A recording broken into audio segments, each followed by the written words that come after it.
It begins with the scent of mold and myrrh, drifting like a funeral hymn through the stone bones of the scriptorium. The air is thick with the breath of centuries, heavy and watchful, as if even silence has memory here. A single candle flickers beside an open page vellum, cracked, curling at the edges, half burned yet stubbornly alive. The ink still shimmers in places, whispering Latin lines no priest would dare speak aloud. Their rhythm is wrong, too mournful, too alive.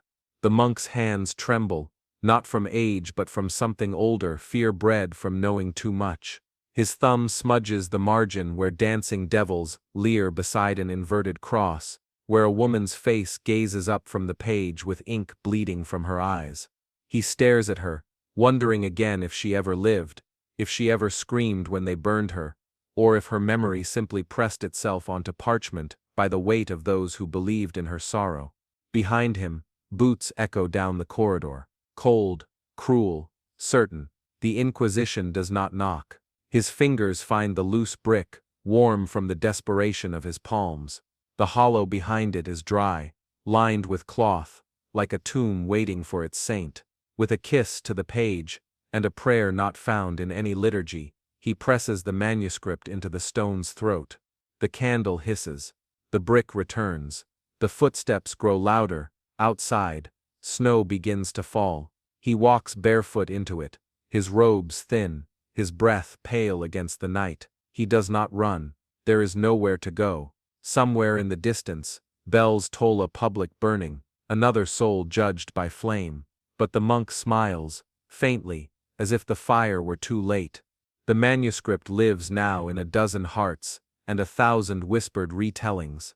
It has passed from hand to hand, deeing heretics, curious midwives, apothecaries, who hide their wisdom in roots and smoke, princes with broken crowns, mothers with stillborn prayers, each touched by its sorrowful truth, each marked. It speaks not of rebellion, but of remembrance, not of blasphemy, but of the wound that silence leaves. The Church does not fear ink, it fears memory.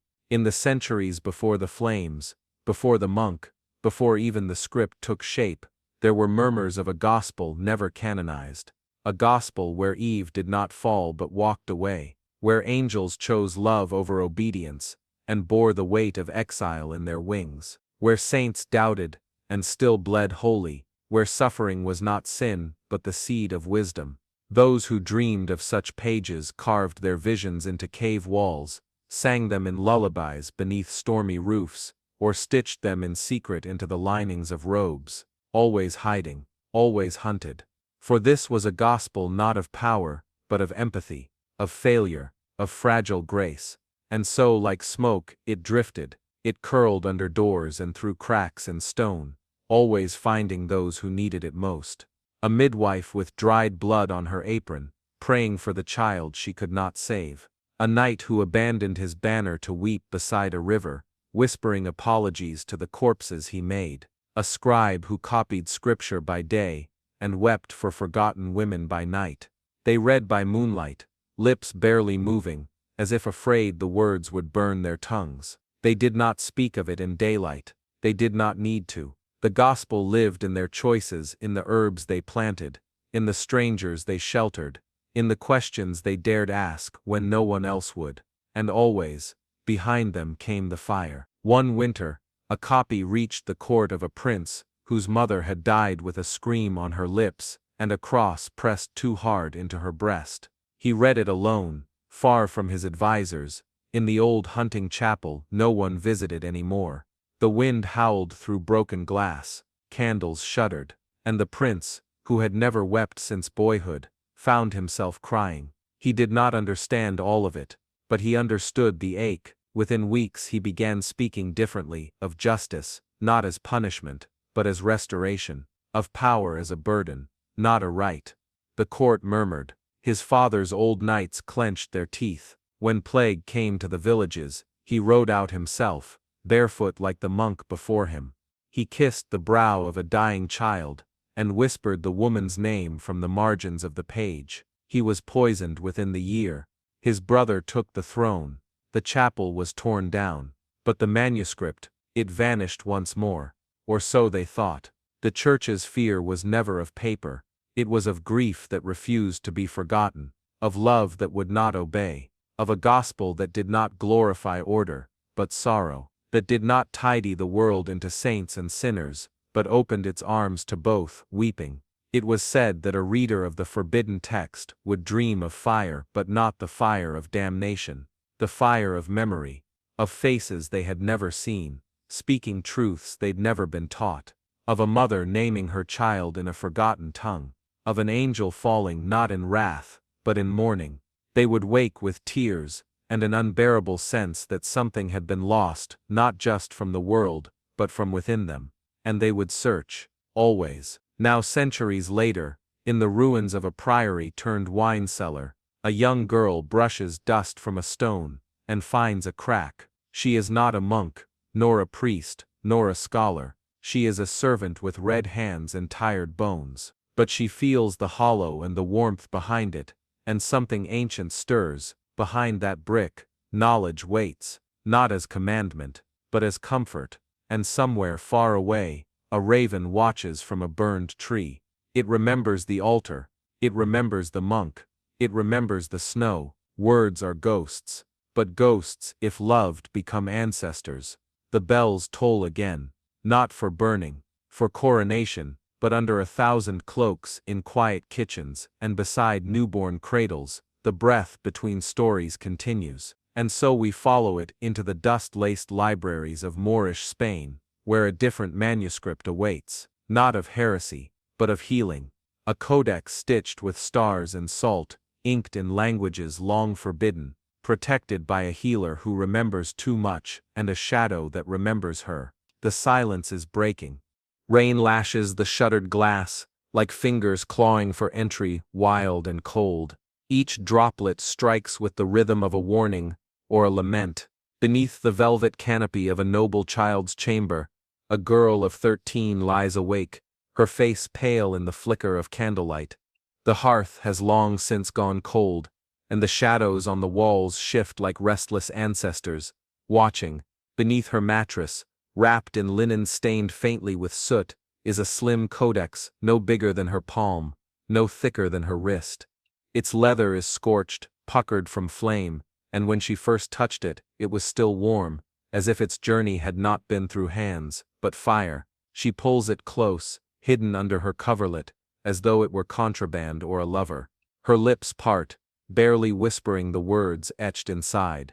They are strange syllables, foreign. They do not belong to Psalms or Latin, or law. They are dangerous words. Words that speak of love without penance, truth without fear, woman without sin. She mouths them again, slower this time. Each phrase is a trespass and a freedom. The air seems to hum differently around them. The thunder outside answers like an old god disturbed. The codex came 3 nights ago, inside the robes of a Moorish physician sent to examine her younger brother's withering legs. He had a face carved by wind and sand, eyes like coals, and hands that trembled only once when he pressed the book into hers. A prayer for the forgotten, he called it. Then he vanished into the fog before the servants could question his absence. She had never prayed until then. Now, she calls the book her mirror, not because it reflects her face, but because it knows the shape of her soul. Inside are the words of Hildegard, cloaked in vision, of Lilith, named not a demon, but a woman denied, of midwives, who sang to the dying in the old tongue, who were drowned for their lullabies, of scribes with skin like parchment, and ink that bled from their fingernails. It is not angry, the codex. It mourns, and yet in its mourning it shakes kingdoms. Below her chamber, her father scribes his name across parchment, bearing the bishop's seal, another land deed, another promise to the church, another daughter soon to be a bride. He writes with a hand firm and clean, never suspecting that rebellion flickers above him in candlelight, not with blade, but with syllable. Tonight, her fingers ache, not from play, nor penance, but from quiet defiance. She lights a taper from the stub of yesterday's wick, its flame biting into the gloom. Each creak of the manor's bones is a footstep imagined, a betrayal feared, but she writes anyway. 1 page. She copies one page. The quill is heavy. The ink smells of rust and violets. Each word she copies feels like it has weight beyond its shape. It is not mere transcription, it is resurrection. Her hand trembles not with fear, but with power. She writes the name, Mira, in the margin. Her name not given, but chosen. A girl rebaptized in secrecy. The copied page is not kept with the rest. She folds it, places it inside the bodice of a flax doll whose glass eyes have watched her since birth. The doll, once a comfort, is now an accomplice.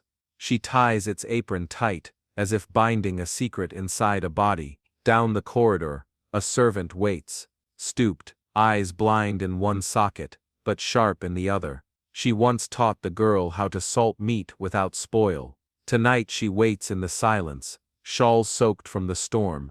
Her hands do not shake as she receives the doll. She nods once a vow without voice. She will walk until the moon shifts, crossing a border marked not by stone, but by belief. Where books burn slower, where a girl's words might be remembered, not erased. Above them, lightning cracks. The sky does not forgive, but it remembers. The ink dries. The room goes still. The girl returns the codex to its hiding place. The mattress creaks like a confession. She blows out the taper and the darkness returns, familiar now. Inside her chest, something ancient has awakened, not ambition, not fury, but memory, of something older than her bloodline, older than cathedrals. Hope. Outside, the storm grows teeth. Trees bend like supplicants. A shutter comes loose and slams against the stone with a sound like judgment. And still, she does not sleep. She watches the night peel itself across the window pane, watches it shiver and howl, and tear at the edges of her world. It is more than weather now. It is omen. A herald not of destruction, but of change. In the courtyard below, a torch gutters. One by one, the lights of the manor go out. The night claims what is hers. But upstairs, in the smallest room, a girl with ink on her fingers smiles. Tomorrow, the bishop will speak of purity, and the steward will ask why the doll is gone. Her father will sign another treaty, drink another cup of wine, and none will know that the walls have already begun to crack. Not from war, not from poison, but from the quivering hand of a child who dared to write what she was told to forget. The chapter closes not with thunder, but with the hush of history being rewritten page by page, breath by breath, under cover of rain and rebellion. And somewhere beyond the hills, where the soil is red and the law is softer, a woman in a gray cloak reads the copied page by candlelight. She does not cry, she remembers, and she begins to write. The gallows were still slick with the breath of morning fog. Rope swayed gently in the breeze, the noose empty now, but still heavy with memory. Beneath it, soaked in rainwater, and something older, something that seemed to breath lay the book, bound in skin, not quite human, not quite animal. Pale as bone, smooth as polished sin. The villagers dared not speak, yet their silence said too much. Their gazes hovered like crows waiting for rot. No one touched it, not the priest, his hand trembling beneath the folds of his robe. Not the magistrate, who shifted his weight, like a man already condemned. The rain came harder. Still, the book did not warp, did not blur. It absorbed, it waited. They said it had whispered to the soldier in his sleep, that he'd woken screaming, carving verses into his saddle, with a blade meant for flesh. That before he confessed, he claimed the book had sung to him, sung of blood turned holy, of kings born in straw, of wolves baptized beneath moonlight. When they hanged him, he smiled. The villagers tried not to look, but boys braver or more foolish crept close by dusk. Mode clung to their ankles. Curiosity heavier than their coats. One knelt, opened it. Inside no commandments.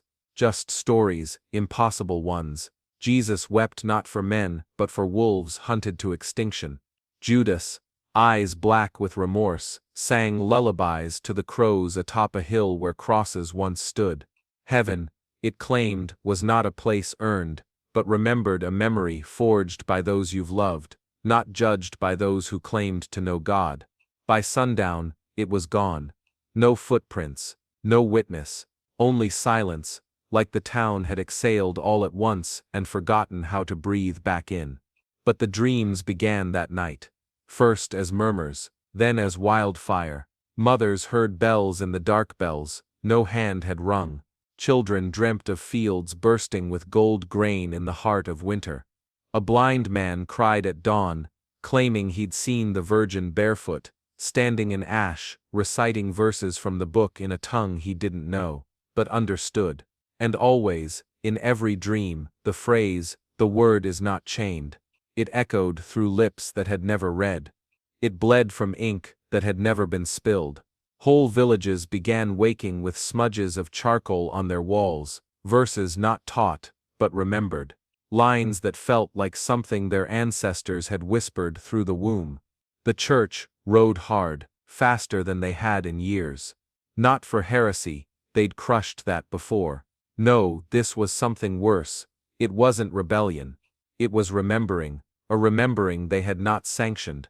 Every village the same story, nothing found. No book, no pages, just fragments scrawled on stone, bone and wood. Some half-finished, some freshly drawn, some old, too old. As if the walls themselves had waited centuries to exhale them. In one monastery, they found a monk hanging from the rafters, a smile carved into his cheeks, his fingers blackened from charcoal. He'd written across the cloister's walls, "Saints do not kneel, they hunger." And in the cloister garden, roses bloomed through snow. Something was being rewritten. The church called for fire, but what could they burn when the parchment was memory, and the ink was grief? In one town, the bishop struck down every verse with ash. The next night, he drowned in a dry well. They say his last breath carried a whisper in the same cursed tongue. In another, a boy recited the book's verses aloud, and watched the river part for him. They buried him beneath the altar. 3 days later, his grave was empty. The peasants spoke in hushes, but not of fear, of hope, of hunger. For a truth older than Rome, for a God who walked barefoot and wept for things no kingdom ever named holy. Some said the book was the work of demons, others, of angels who had forgotten heaven, but none could explain the dreams. Nor the verses that now carved themselves into the bark of trees, or the bones unearthed in fields gone fallow. One woman, a widow, claimed she'd seen her dead husband standing in the orchard, mouth sewn shut, eyes aglow, carving the phrase again and again into the apple tree. "The word is not chained," and in his wake, the apples ripened early.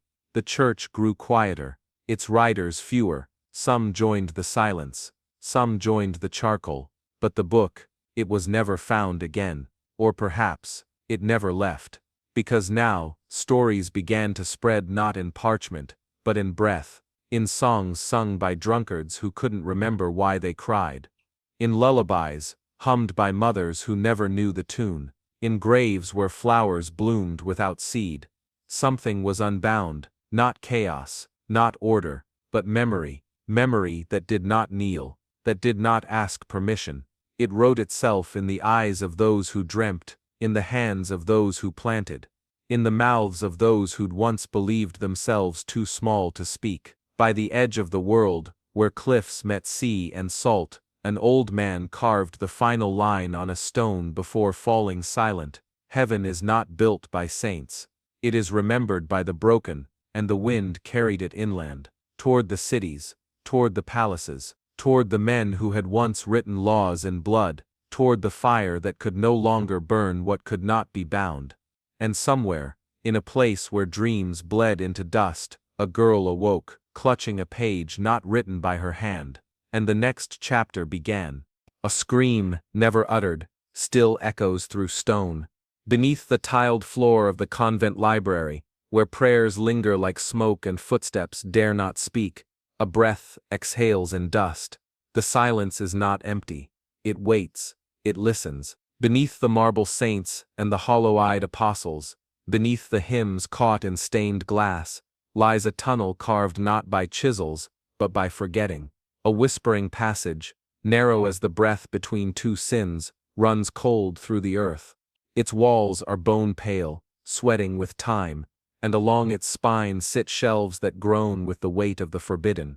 Not scrolls of doctrine, not gospels sung by choir boys, but books unspoken, books banished by kings and bishops alike, books bound not just in leather, but in secrets. This is the Library of Ashes. The first book you see wears the scent of burning cloth. It is a Talmud, kissed with soot, its corners singed by the pyres of Paris. A nun once pulled it from the flames with her bare hands, her palms blistered into stigmata. She never spoke again, not from silence, but from reverence. Another sits swaddled in silk, too fine for a convent, too rich for the damp. Its calligraphy flows like desert wind, an ancient Persian treatise on the movements of stars. The ink is of pomegranate and crushed sapphire.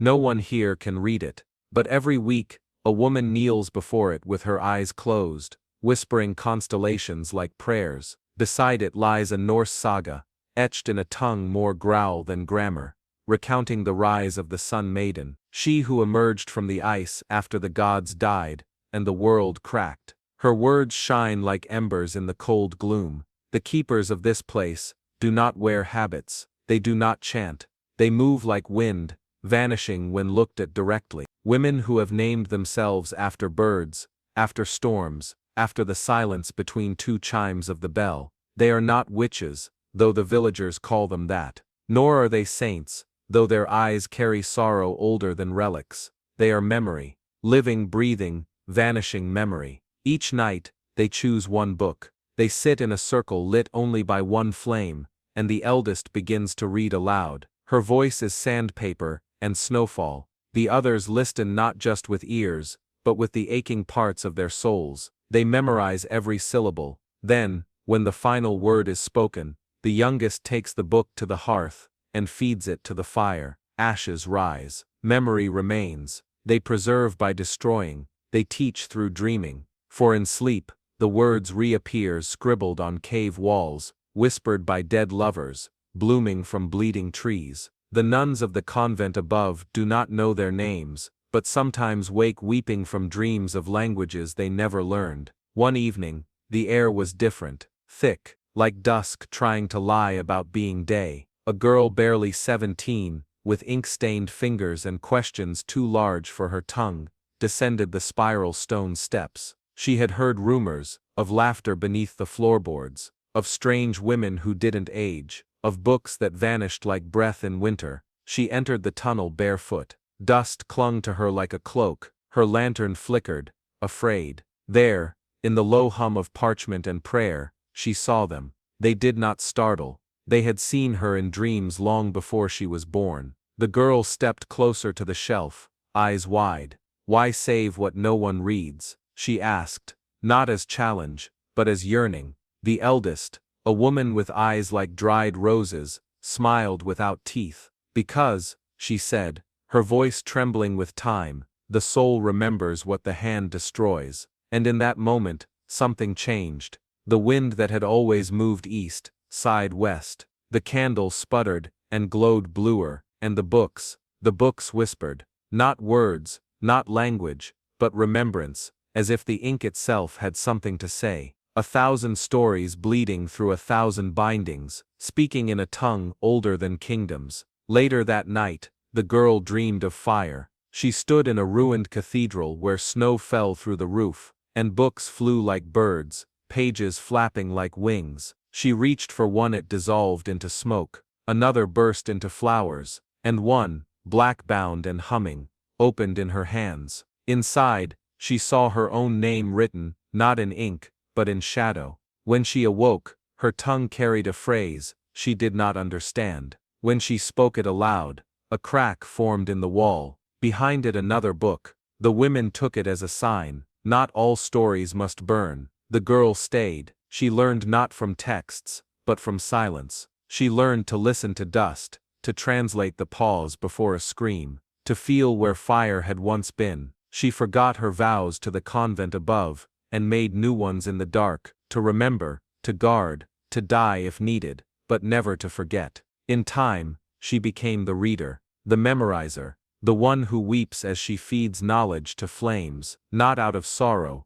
but out of awe. Each page she memorizes becomes a stone in the unseen temple of her mind, and when she walks, you can almost hear them shifting inside her. Sometimes, in the depth of night, thunder rolls without storm, candles flicker beneath the floor with no wind, and a nun too curious, or too broken comes trembling to the staircase. No one mentions. If she descends, she may never return, but if she listens, she may hear the library speak. A prayer in Persian, a curse in Latin, a lullaby in Yiddish, and then, just maybe, her own name. As for the girl, now the eldest, she speaks less and less. Her voice is now mostly wind and ink, but sometimes, when alone, she hums a melody no one taught her. It is the song of the books, the whisper of ash, and the fire waits, not to destroy, but to transform. Above ground, the bells toll morning.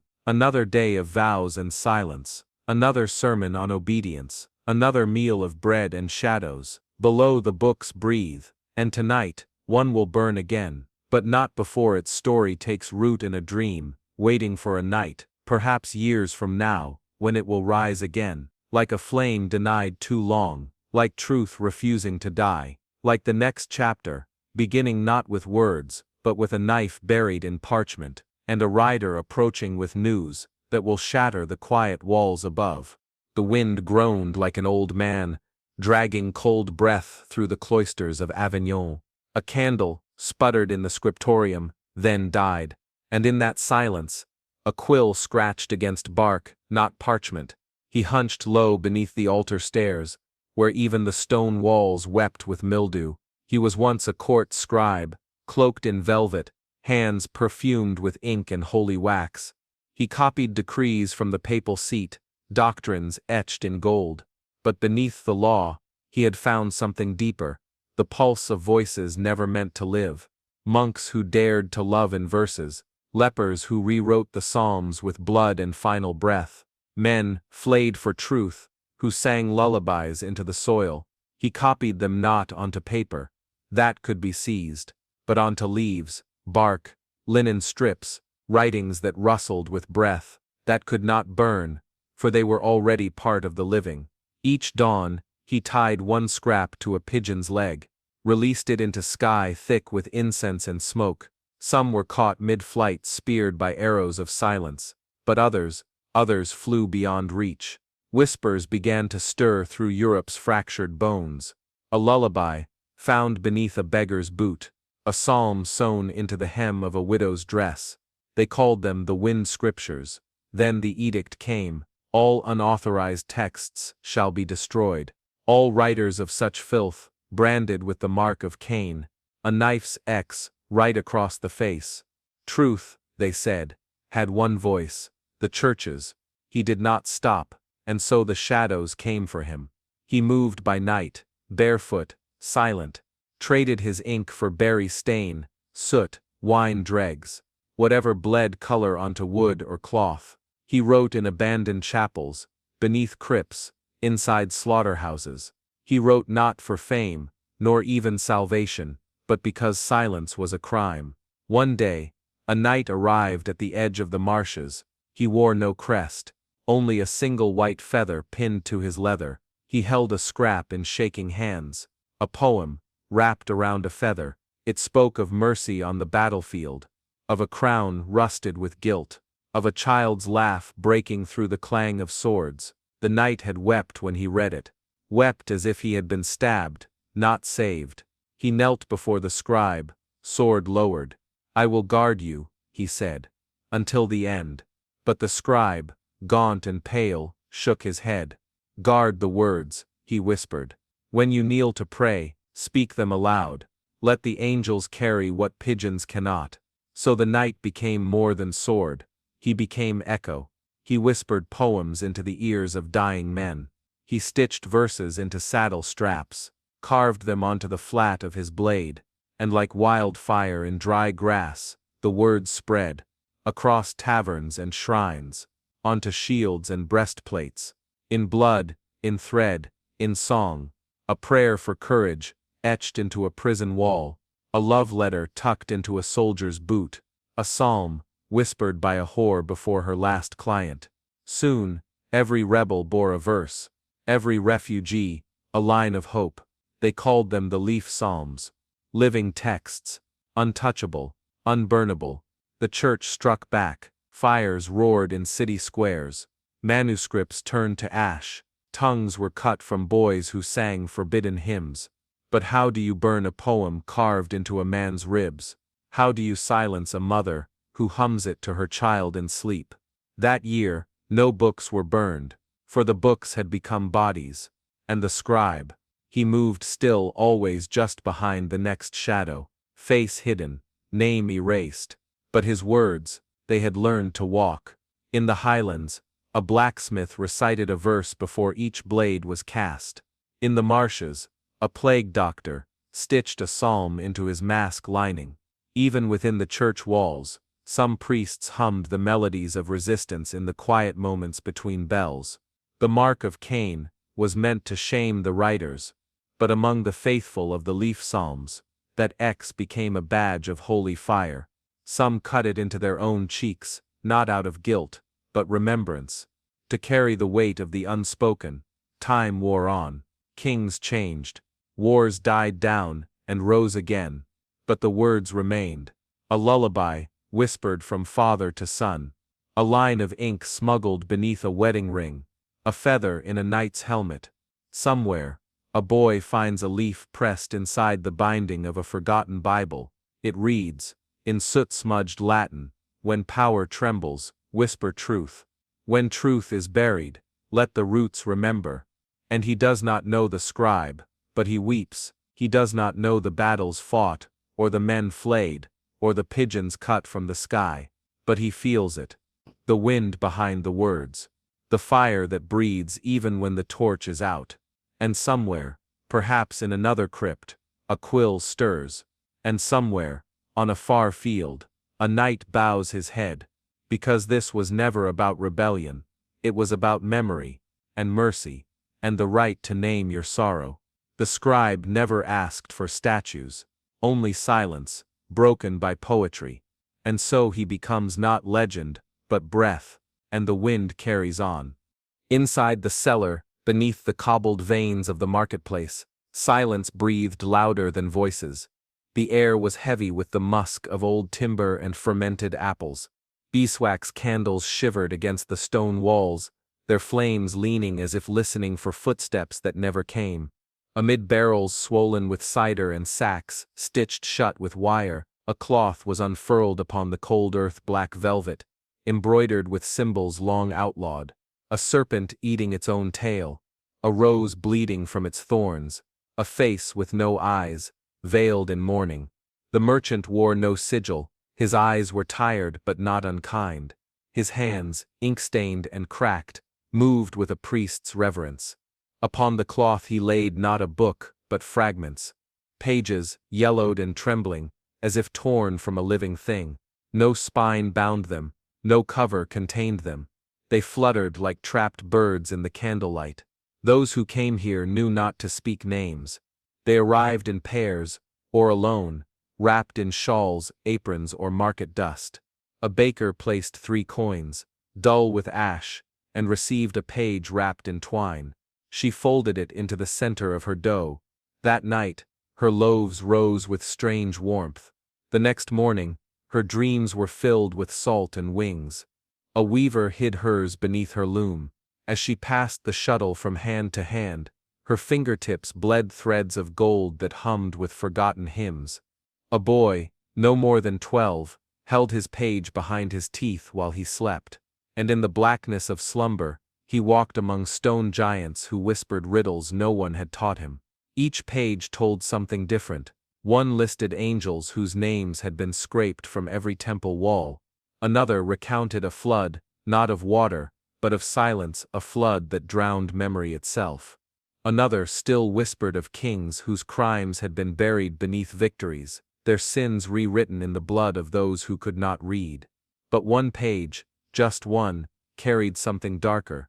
A ritual, a baptism, not of water, but of ash and breath. It told of a rite, performed only once, beneath a moon so pale it cast no shadow. A name was not spoken, but exhaled, and the one who uttered it would be reborn not into grace, but into memory, not their own, but that of the earth itself. The stones would speak, the wind would remember, and sleep would no longer be theirs to keep. Those who read it found their dreams changed, not nightmares, no something worse, remembrance, visions of battles they had never fought, wounds they had never received, and griefs buried beneath centuries of dust. One woman screamed upon waking, clutching her belly, convinced she had lost a child whose name she could not recall. Another stopped speaking altogether, tracing maps on her walls in soot and tears. The merchant did not warn them, he only smiled, soft as smoke, and said, "Books are not banned, they are reborn." And then he folded the cloth, and vanished into the dark between walls. No name, no footsteps, only the lingering warmth of beeswax, and the sense that something had shifted in the marrow of the city. Then came the fire. It began with no sound, just light, rising from beneath the cobblestones like a second sunrise. Flames rolled through the market cellar, as if they knew where to go, hurried, methodical. By the time the city guard arrived, the stone itself glowed like a forge, and there was nothing left. No bones, no ash, only emptiness. The town mourned nothing. Officially, no one had lived there. No merchant had paid rent. No cellar had been registered, but the air told a different story. Children could not sleep. Priests whispered prayers twice over. The crows that perched on chapel eaves flew in circles for days, crying at dawn, and then the pages returned.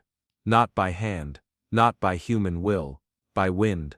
Across town, on tiled rooftops and thatch, pigeons landed carrying scraps in their beaks, fragments of parchment curled like petals.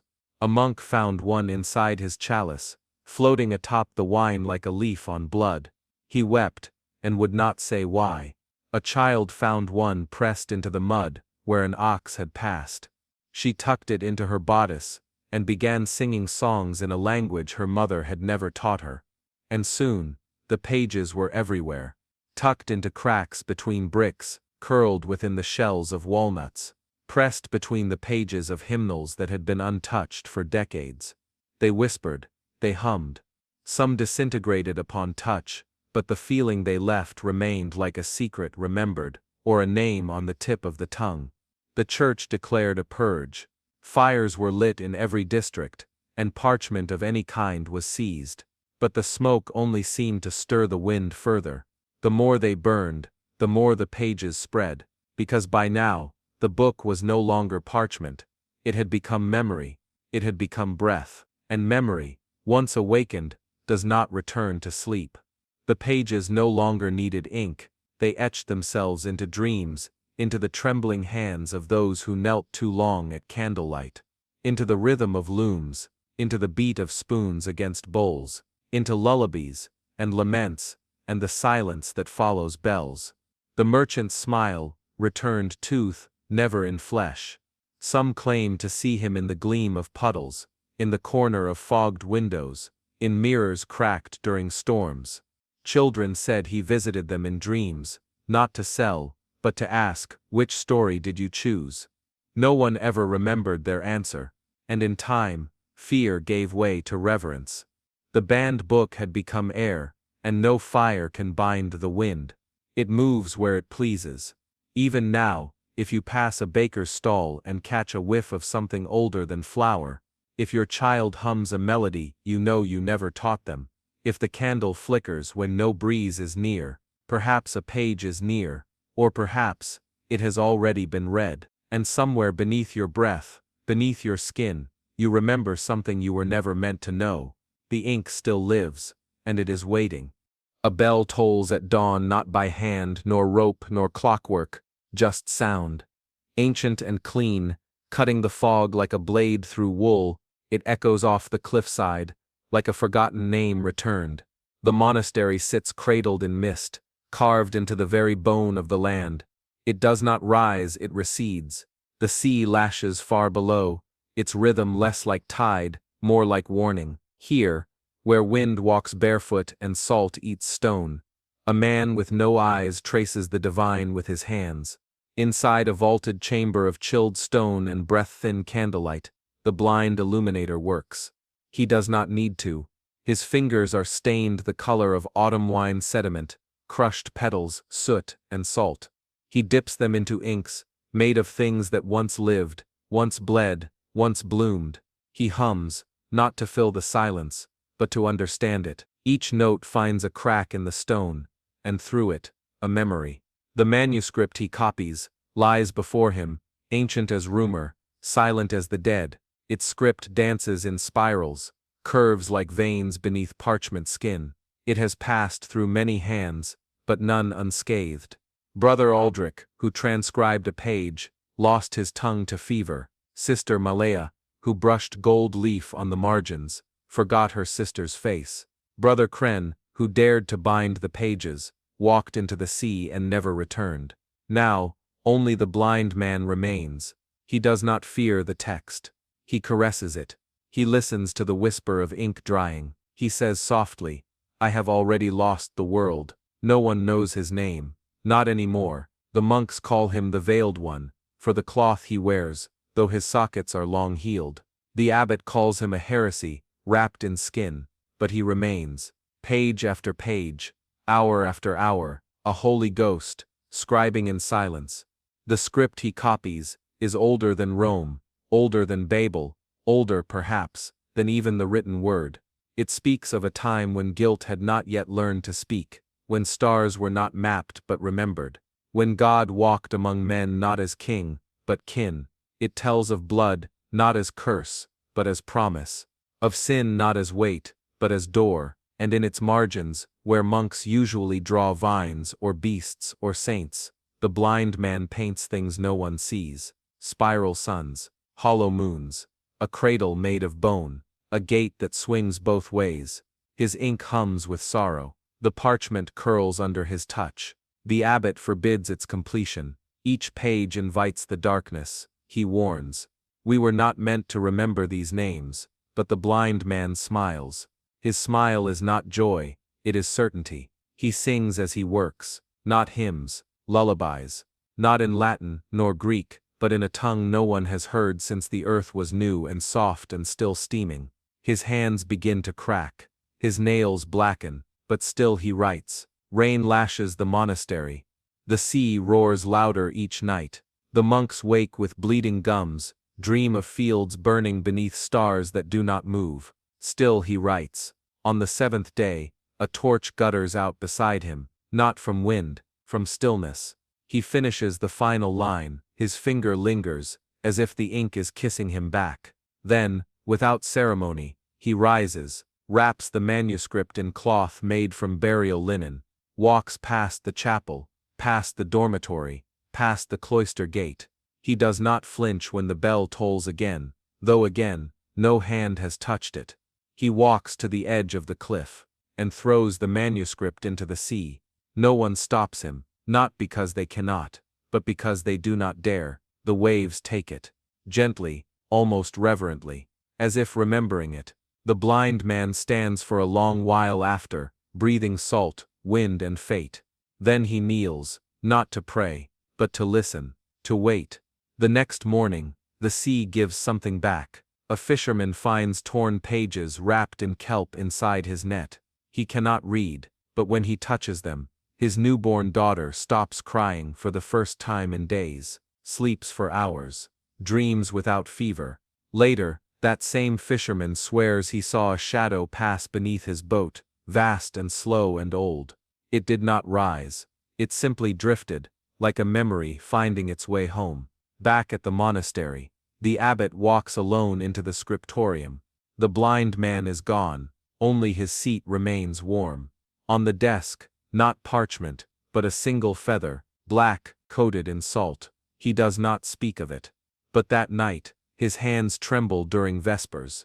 Elsewhere, in a ruined chapel far inland, a cracked bell tolls in the dead of night. No wind, no rope, no monks, only dust, and a voice, whispering. Somewhere in the dark, something has begun to stir. something long buried, not evil, not holy, just, remembered, and memory, in this world, is the oldest form of magic. As the sun rises on the cliffside, where fog parts like a curtain before dawn, one might glimpse, if the light strikes just right, strange marks in the stone.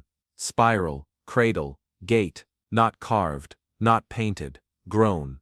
The sea is calm, for now, but far beneath, the manuscript still drifts. Ink does not wash from it. It spreads, swirls, it waits. And what waits, remembers.